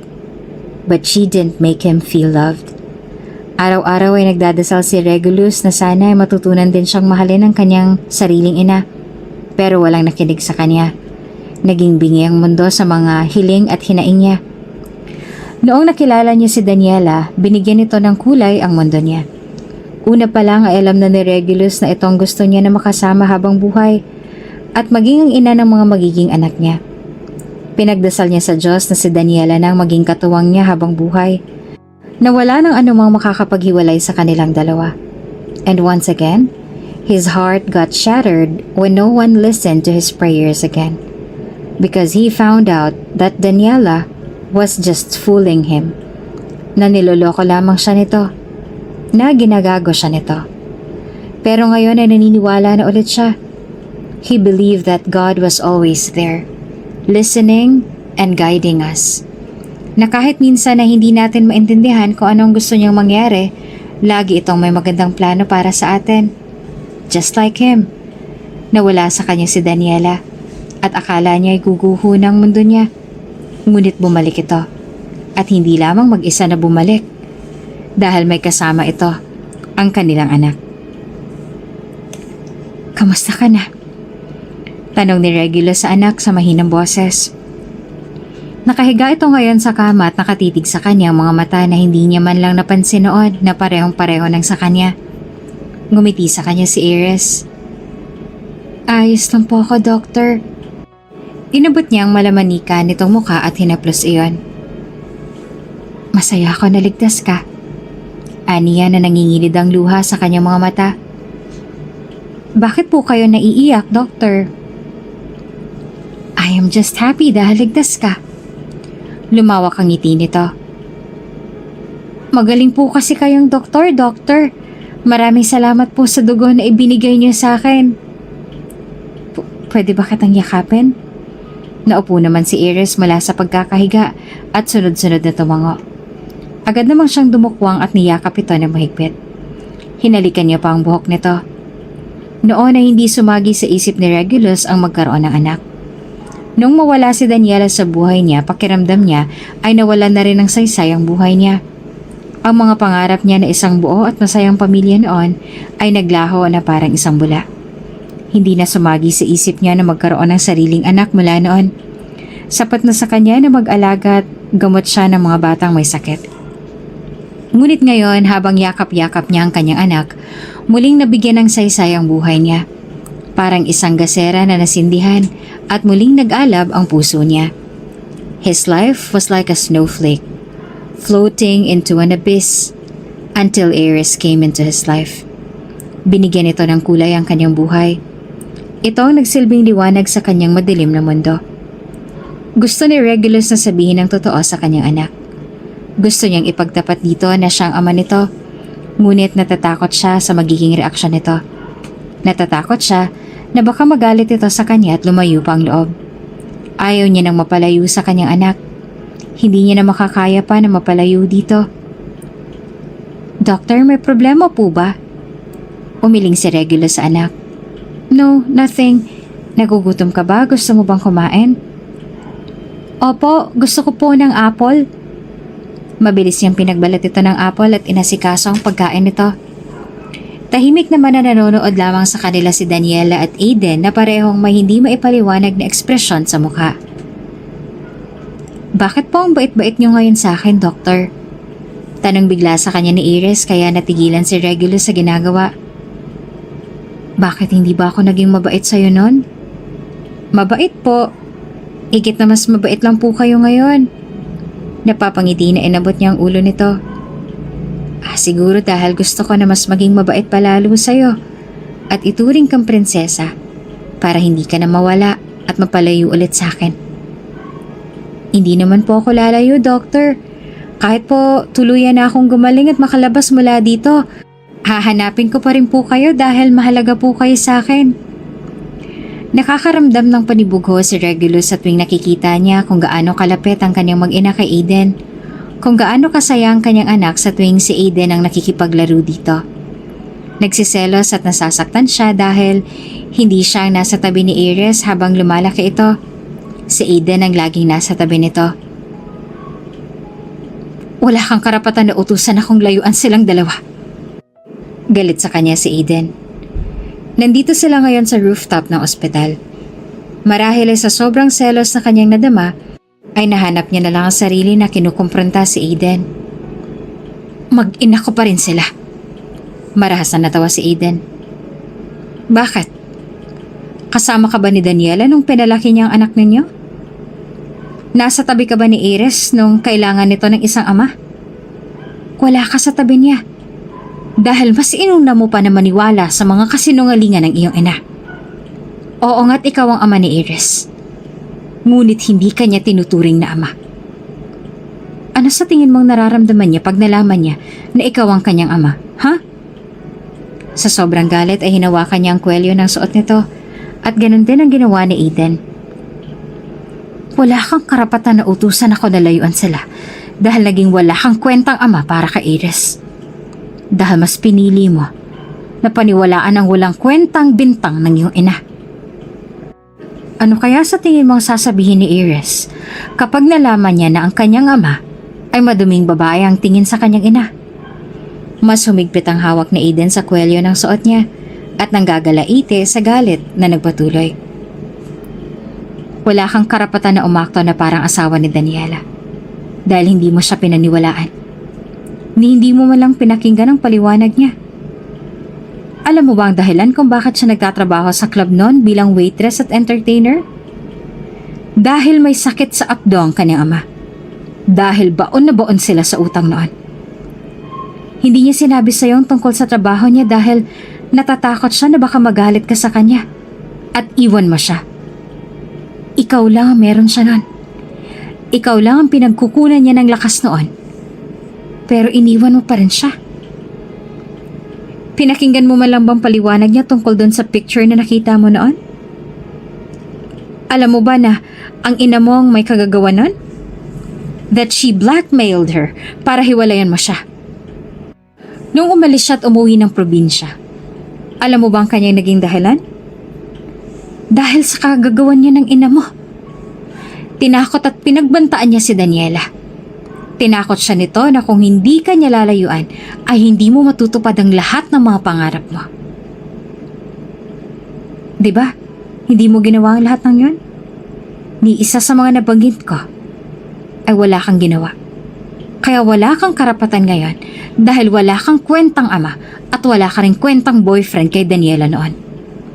Kinamumuhian ka ng sarili mong anak. Hindi man lang alam ni Regulus na iyon palang dahilan kung bakit nangyari ang lahat ng yun noon. Everything was his mother's plan. And everything was his fault dahil nagtiwala siya sa kanyang ina. Nagtiwala siya na nagbago ito at may pakialam na ito sa kanya. Nagtiwala siya sa pambibilog nito sa kanyang ulo noon. Anong problema, man? Tanong sa kanya ng kanyang kaibigang si Red nang nakita siya nitong umiinom sa bar na pag-aari rin to. Napakadami na yata ng alak na naubos na inumin nito. I fucked up. Sagot niya bago tinongga ang laman ng baso niya. Ha? Bakit? May anak kami. Naupo ito sa kanyang harapan. Nino? Ni Daniela? Nagkaanak kayo? Yes. At tinago niya sa akin. What? Bakit niya naman ginawa yun? Because I hurt her. Tiningnan niya ang mukha ni Leon at natawa. Because I am an asshole. Dahil mas pinili ko na magpabilog sa kasinungalingan ng aking ina kaysa makinig sa paliwanag niya. Naglasing lang si Regulus ng gabing yon. Nagsisisi siya sa kanyang nagawa noon at labis-labis na nagagalit sa kanyang sarili dahil sa kanya ay nawala sa kanya ang kanyang mag-ina. Nasaktan niya pa ng sobra si Daniela. Bata pa lang ako. Sunod-sunuran na ako sa lahat ng gusto niyo. Ginawa kong lahat para makuha ang atensyon niyo. Kahit alam ko na hindi naman pantay ang tingin niyo sa amin ng mga kapatid ko. Lasing at puno ng sakit na sabi ni Regulus sa ina na nasa harap niya nito. Sinunod ko lahat ng gusto niyo noon, Mom. Naniwala ako sa kasinungalingan niyo. Nawala sa akin ang pinakamamahal ko dati. Naniwala ako sa inyo. Naniwala ako sa walang kwentang bintang mo sa kanya. Naging ama ko na hindi ko alam. Lumaking anak ko nang hindi niya man lang ako nakikilala. Nalagay sa panganib ang buhay niya nang dahil sa inyo. Galit sa akin ang anak ko. At hindi ko alam kung makakaya niya pa na mapatawad ako. Puno ng sakit at galit na sigaw niya sa harapan nito. Nanlaki naman ang mata ng kanyang ina sa kanyang sinabi. I only wanted what's best for you. Sabi ng kanyang ina kaya marahas na natawa si Regulus. Hindi siya makapaniwala na iyon pa talaga ang sasabihin ng kanyang ina. Kung dati natutuwa siya sa tuwing naririnig ang katagang yon mula sa kanya, ngayon ay nagagalit na siya. What's best for me? Is this what you think what's best for me? Ang makita kong unti-unting madurog dahil sa kagagawanan niyo. If you think this is what's best for me, you should have let my life get miserable. Dahil kung ginawa niyo yan, baka hindi pa ako nasaktan ng ganito. Baka naging isang mabuting ama pa ako sa aking anak. Listen to me first, Regulus. Una pa lang ay alam ko na hindi mabuting babae si Daniela para sa'yo. At sino mabuting babae para sa akin? Ang anak ng business partner niyo na gustong-gusto niyo na pakasalan ko para maisalbang kumpanya ng mga mahal mong anak? Marahas niyang sabi. Iyon naman lagi yung gusto mo, di ba, ma'am? Sila naman lagi. Kahit ang kapalit ay ikakamiserable ng buhay ko, basta ikakasaya nila ay ginagawa niyo. Dahil sila lang ang mahalaga sa'yo. Because you didn't care for me. Because you hated me. I did everything so you could love me. But why is it still not enough? Nabasag ang boses niya at tuluyan ng bumagsak ang kanyang mga luha. Bakit kailangan ko masaktan ng paulit-ulit dahil sa'yo? Bakit paulit-ulit na pinagkakait niyo sa akin ng kasiyahan? What did I do wrong?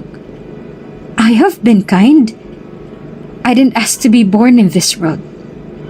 Why do you have to be so cruel to me? Regulus, anak. Sinubukan nito na hawakan siya ngunit lumayo siya. Ano? Masaya na po ba kayo ngayon, ma'am? Masaya na po ba kayong makita na naging miserable ang buhay ko? Ito naman ang gusto niyo, diba? Ang makita ako na madurog. You know what, ma'am? I am exhausted from carrying the weight of longing for your love. I am so tired to trying to please you.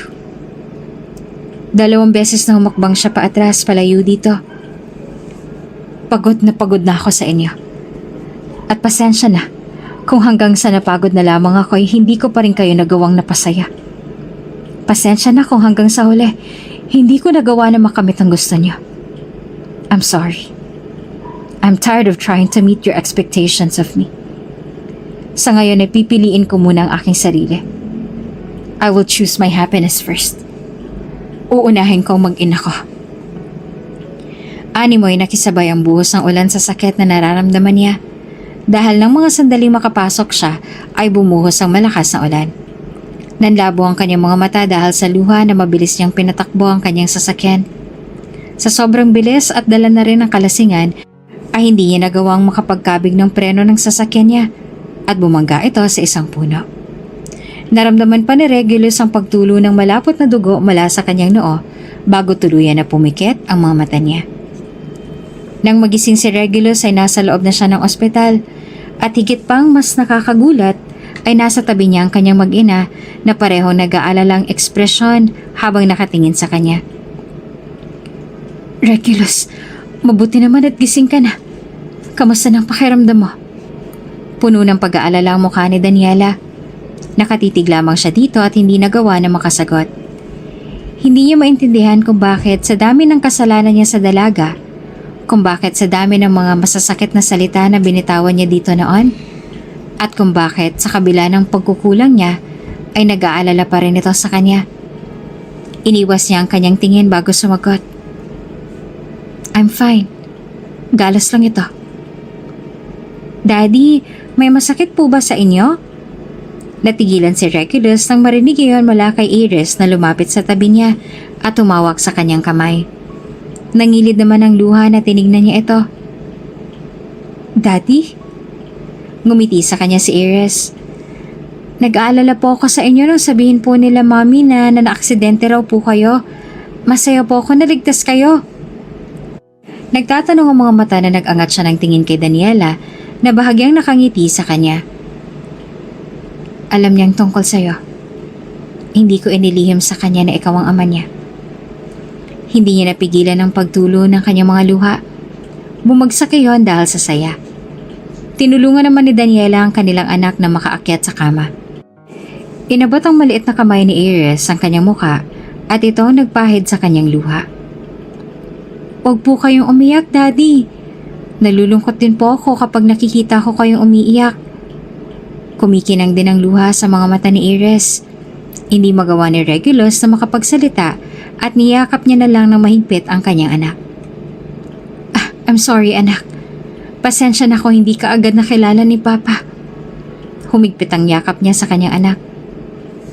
Pasensya na kung wala ako sa tabi mo nung lumalaki ka. Lumayo sa kanya si Iris at ngumiti. Hindi naman po ako galit sa inyo, Daddy. Hindi niyo po kailangan na humingi ng sorry sa akin. Naiintindihan ko po ang lahat. Ipinaliwanag po sa akin ni Mama ang lahat. Alam ko po na pareho po kayong walang kasalanan sa nangyari. Muling yumakap sa kanya si Aries. Masaya po ako nakasama na kita, Daddy. Mahal na mahal po kita. Mahal na mahal din kita. Sabi niya bago tumingala kay Daniela na pasimpleng nagpunas naman ng luha. Salamat. Sabi niya sa dalaga na ngumiti at tumango sa kanya. Alam ni Regulus na sobrang laki ng pagkukulang niya sa kanyang anak, na hindi mapupunan ng mga material na bagay ang lahat ng yon. At lahat ay handang gawin ni Regulus, makabawi lamang siya sa pagkukulang niya sa anak. Kahit ano ay gagawin niya, mapasaya lamang ito. Bakit hindi niyo po ulit ligawan si Mama, Papa, Daddy? Nabigla si Regulus sa biglang sabi ng kanyang anak habang kumakain sila ng paborito nilang apple. Hindi na maaari, sagot niya pa. Hindi ba't may boyfriend ang mama mo? Ang Tito Aiden mo? Wala pong boyfriend si Mama, Daddy. Kaibigan niya lang po si Tito Aiden. Marami pong mga manliligaw sa kanya noon pero wala po siyang sinagot ni isa sa kanila. Ang sabi po kasi ni Mama ay sapat na po ako na kasama niya. Pero alam ko rin po na mahal niyo pang isa't isa. At higit na magiging masaya po ako kung magkakabaylikan kayo. Ngumiti sa kanya si Aries. Marami naman po ang nangyari doon. Nasaktan niyo man po ang isa't isa, pero hindi pa naman po huli ang lahat. Para mabuo ang pamilya natin. Hindi po ba? Sa tingin ko po kasi kung hahayaan niyo lang po ang mga masasakit na karanasan ng manaig sa inyo, hindi po tayo tuluyan na magiging masaya. Nung minsang nagsimba po kami ni Mama sa simbahan sa aming probinsya, ang sabi po ni Father noon, tsaka lamang daw po tayo tuluyang magiging masaya kung papalayain natin ang ating mga sarili sa masasakit nating karanasan. Kung hindi po natin mapapatawad ang ating mga sarili, ayoko na lang po maging masaya. Gusto ko po na maging masaya rin po kayo ni Mama. Ilang beses na humingi ng tawad sa kanya si Regulus sa lahat ng mga masasakit na nasabi nito sa kanya noon at pinatawad niya naman ito. Alam ni Daniela na tulad niya, biktima lamang si Regulus. Hindi niya rin naman masisi ang binata na nagtiwala ito sa sariling ina. Nanay niya yun eh. Kahit ano naman sigurang mangyari, mahalaga pa rin sa atin ang ating mga ina. Buwan nang lumipas mula nang malaman ni Regulus na anak nila si Aries. Lahat ay ginagawa ni Regulus para makabawi sa pagkukulang sa anak nila at masaya naman si Daniela na makita iyon. Nakalabas na rin ng ospital si Aries at sa maliit na apartment sila nakatira ngayon. At mahigit 2 linggo na rin ang nanliligaw sa kanya si Regulus. Kahit pa 2 linggo na nagdaan mula nang magtapat ito sa kanya ng nararamdaman, pakiramdam ni Daniela ay nananaginip lamang siya hanggang ngayon.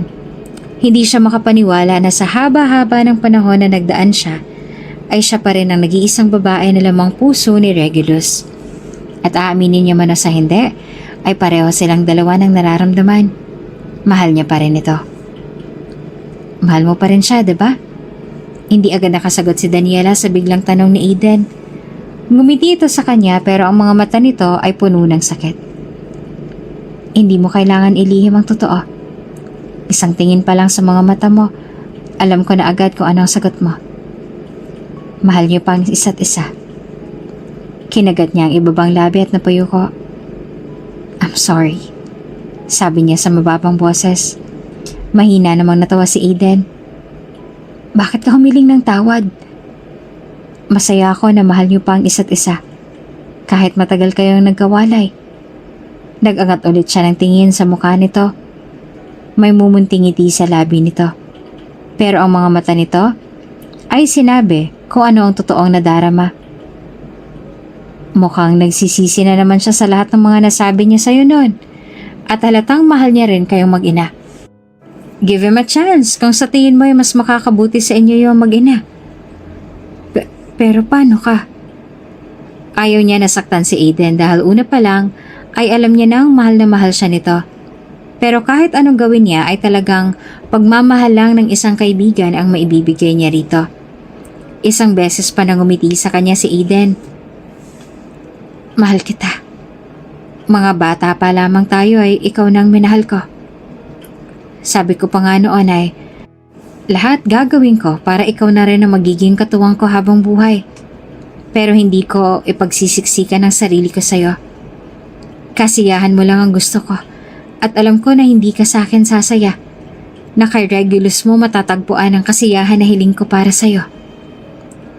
Huwag kang mag-alala sa akin. Magiging maayos din ako. At huwag mo rin iisipin na masisira ang pagiging magkaibigan natin. Ako pa rin ang matalik mong kaibigan. Walang magbabago doon. Nakausap ko na si Regulus. Nagkaayos na rin kaming dalawa. Nangako siya sa akin na kahit kailan ay hindi niya na kayo sasaktan. Sinabi ko rin sa kanya na kung sasaktan niya kayo, ay walang pagdadalawang isip na kukunin ko ulit kayo sa kanya.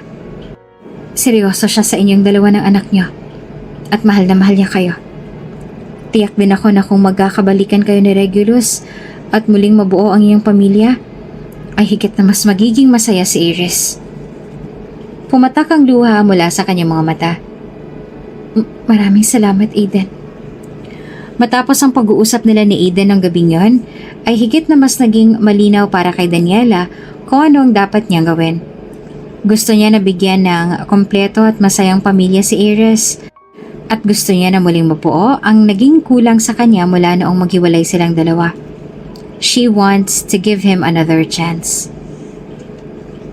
If you're going to ask me to stop doing this and courting you, I'm telling you I'm not going to stop. Hindi niya pinatapos ang sasabihin ni Regulus at kinulong niya ang mukha nito sa kanyang palad. Tumingkayad siya at pinagdikit ang kanyang mga labi. Sa labis sa gulat ay hindi agad nagawa ni Regulus na makapag-react. Pinaglayo niya ang kanilang mga labi at malambing nang nginitian ito. I'm asking you to stop courting me. Dahil sinasagot na kita. What? Mahal din kita, Regulus. Walang nagbago sa pagmamahal ko sa'yo sa nagdaang taon na lumipas. Ikaw lang ang nag-iisa tanging minahal ko. The lingering ache from yesterday's sorrows makes it incredibly challenging to erase the pain from memory.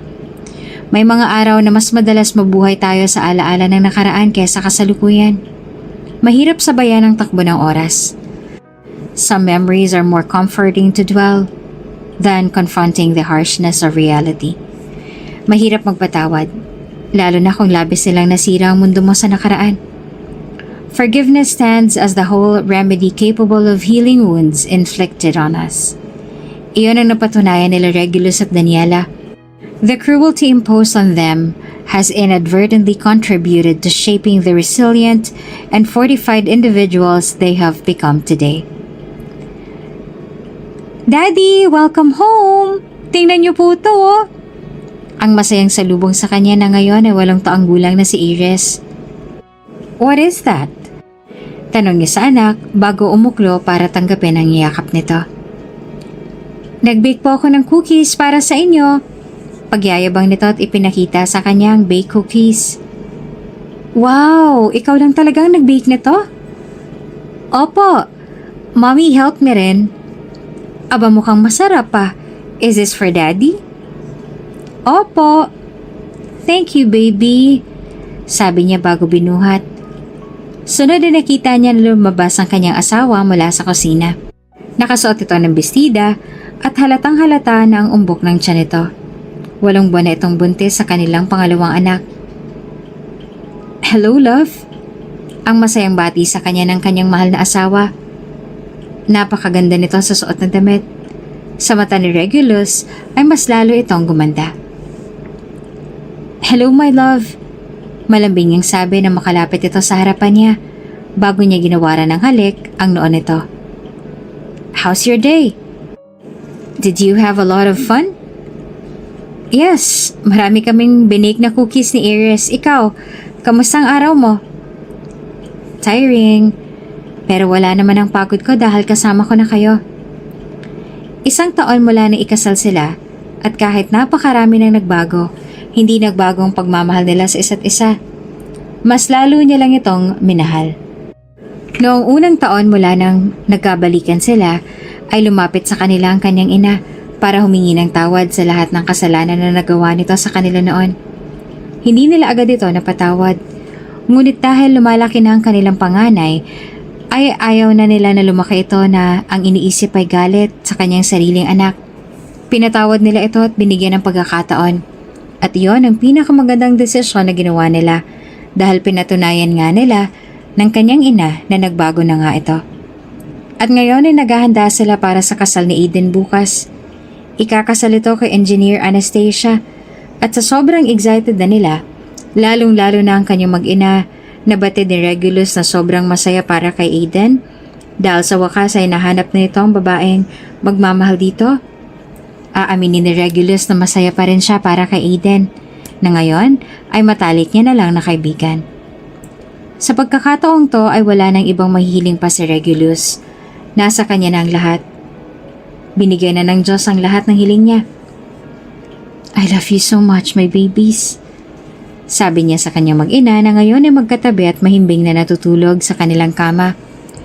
Dumukwang din siya para halikan ang kanilang noo at ang umbok ng tiyan ni Daniela bago inayos ang kanilang kumot. Pakiramdam ni Regulus, siya ng pinakamaswerteng lalaki dahil natabunan niya si Daniela at pinayayaan sila ng dalawang anghel. This is Regulus Rockwell, swearing to the moon that I'll do my best to protect my family. Kung bago ka pa lang sa channel na ito, Ate Jane TV, huwag kalimutang pindutin ang notification bell and subscribe button. Sana po hindi naman malaking abala sa inyo ang pagpindot ng subscribe button dahil ang kapalit po nito ay ang pagsuporta para makapag-produce ng mga libreng stories sa mga channels ni Ate Jane. Maraming salamat! Bakit kasi hindi mo na lang sabihin sa boyfriend mong tungkol